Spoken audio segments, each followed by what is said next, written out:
திராட்சை பழத்தில் ரசம் வைக்கலாம். அது வந்து நாங்கள் வாங்கின அந்த திராட்சை பழத்தில் புளிப்பாக இருந்துச்சு. அதனால் சரி ஒரு 100-150 கிராம் எடுத்துகிட்டு அதை அரைச்சி ரசத்தை வச்சிடலாம் அப்படின்னு சொல்லிட்டு தனியாக எடுத்து வச்சுட்டேன். இப்போ நல்லா 2-3 தடவை இதை வாஷ் பண்ணிவிட்டு தனியாக எடுத்து வச்சுக்கலாம். ஒரு மிக்ஸி ஜாரில் சேர்த்துட்டு இதை ஜூஸ் எடுத்துகிட்டு வந்துடலாம். பாருங்கள், திராட்சை பழத்தில் ரசம் சூப்பராக இருந்துச்சு. அந்த புளிக்கிற பழமாக இருந்தால் ரொம்ப நல்லாயிருக்கும். இது சத்தானதும் கூட, டேஸ்ட்டாகவும் இருந்துச்சு. ஒரு வாட்டி வித்தியாசமாக சாப்பிட்டு பார்க்கலான்னு சொல்லிட்டு இந்த மனைக்கு நாங்கள் செஞ்சுருந்தோம். சூப்பராக இருந்துச்சு. பாருங்கள், மிக்ஸி ஜாரில் அரைச்சிட்டு வந்து அதை வடிகட்டிக்கலாம். தொலியெல்லாம் நிறையா இருக்கிறதுனால ரசத்தில் சாப்பிடும் போது கொஞ்சம் ஒரு மாதிரியாக இருக்கும். அதனால் நான் வடிகட்டிட்டேன். நீங்களும் அதே மாதிரி பண்ணி ரசம் பண்ணுங்கள். ஒரு வாட்டி இதே மாதிரி பண்ணி பாருங்கள். இப்போ இந்த ஜூஸ் எடுத்து தனியாக வச்சுக்கிடலாம்.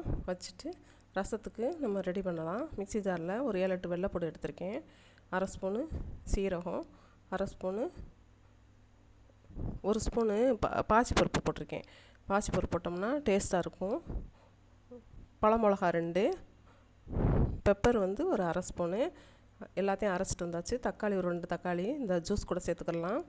இப்போ வடச்சட்டி அடுப்பில் வச்சுட்டு 1 ஸ்பூன் எண்ணெய், வெந்தயம் போட்டுக்கலாம். வெந்தயம் போட்டு தாளிக்கும் போது இது டேஸ்ட்டு வேறு மாதிரி இருக்கும். நம்ம எப்பயும் கடுகு தானே போடுவோம். ஒரு வாட்டி வெந்தயம் போட்டு தாளித்து பாருங்கள், நல்லாயிருக்கும். ரசத்துக்கு முக்கியமாக போடுங்க, சூப்பராக இருக்கும். கருவேப்பிலை ஒரு கொத்து சேர்த்துட்டு 2 பழமிளகாயை சேர்த்துட்டு அதையும் நல்லா கிண்டுன்னு கிண்டிக்கலாம். இப்போ அரைச்சி வச்சுருக்க மிளகு சீரகத்தை எடுத்து அதையும் போட்டு நல்லா வதக்குன்னு வதக்கிட்டு, அது பிறகு நம்ம அந்த தக்காளி அந்த திராட்சை பழ ஜூஸ் இருக்குது பார்த்தீங்களா, இது கூட சேர்த்துடலாம். ஒரு 2 நிமிஷத்தில் இது ரெடி ஆயிரும். ரசம் அதிகமான நேரத்தில் உங்களுக்கு தேவைப்படாது. அதிகமான நேரம் பாருங்கள், நல்லா கிண்டிட்டு கிண்டும் போத டேஸ்ட்டு கூடும். அதனால தான் இப்படி கிண்டுறது.